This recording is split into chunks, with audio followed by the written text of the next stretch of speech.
മക്കളോട് നമ്മൾ കൃത്രിമമായിട്ടുള്ള ഒരു കഥയും ഒരു കള്ളക്കണക്കും പറയേണ്ട ആവശ്യമൊന്നുമില്ല. നമ്മളെ വിഷമങ്ങൾ മക്കൾ അറിയണ്ടേ? അതുകൊണ്ട് നിങ്ങൾ എന്ത് ചെയ്യണമെന്നറിയോ? മക്കളെ നിങ്ങളെ പ്രശ്നങ്ങളെല്ലാം അറിയിച്ച് നിങ്ങളുടെ മക്കളായി ഈ സമൂഹത്തിൽ കളിക്കാൻ വിട്ടിട്ട് പോറ്റുക. നിങ്ങൾ കളിക്കാൻ വിട്ടിട്ട് എന്ത് ചെയ്യണമെന്നറിയോ? വൈകുന്നേരം സന്ധ്യാസമയമാകുമ്പോൾ വിളക്ക് കൊളുത്തുമ്പോൾ ബാങ്ക് കൊടുക്കുമ്പോൾ വീട്ടിലേക്ക് കൂട്ടിക്കൊണ്ടുവരിക. എന്നിട്ട് പച്ച വെള്ളത്ത് കുളിപ്പിക്കുക. എന്നിട്ട് അവിലും പൂയിക്കും നിറയെ കൊടുക്കുക. വയറ് നിറച്ചും കൊടുത്തേക്ക്. ഏമ്പൊക്കെ ഇടുന്നവരെ കൊടുക്കണം. ഏമ്പൊക്കെ ഇട്ട് കഴിഞ്ഞാൽ ഈറ്റകളെ കൂട്ടിയിട്ട് പഠന റൂമിലേക്ക് കൊണ്ടുപോവുക. എന്നിട്ട് ഇംഗ്ലീഷിൻ്റെ ബുക്ക് തുറന്നവിടെ വെച്ച് കൊടുക്കുക. ഒന്ന് ഇംഗ്ലീഷിൻ്റെ ബുക്ക് തുറന്നു വെച്ച് കൊടുക്കുക. നിങ്ങൾ അപ്പടെ ഉറങ്ങിപ്പോവും. അങ്ങനെ ഉറങ്ങുന്ന ഒരു കുട്ടിയും ഇന്നു വരെ ഒരു ലഹരിക്കും അടിമപ്പെട്ടിട്ടില്ല. അങ്ങനെ ഉറങ്ങുന്ന ഒരു കുട്ടിയും ഇന്ന് വരെ നാടിന് ശല്യമായി മാറിയിട്ടില്ല.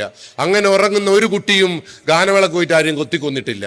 അങ്ങനെ ഉറങ്ങുന്ന ഒരു കുട്ടിയും മെസ്സി തോറ്റതിന് പരിതപിച്ചിട്ടില്ല. ശരിയാണോ തെറ്റാണോ? പിന്നെ എന്താ നിങ്ങളെ മക്കളെ ഉറക്കാൻ നിങ്ങൾക്ക് ഇത്ര മടി? അതുകൊണ്ട് സൂക്ഷിച്ചോ.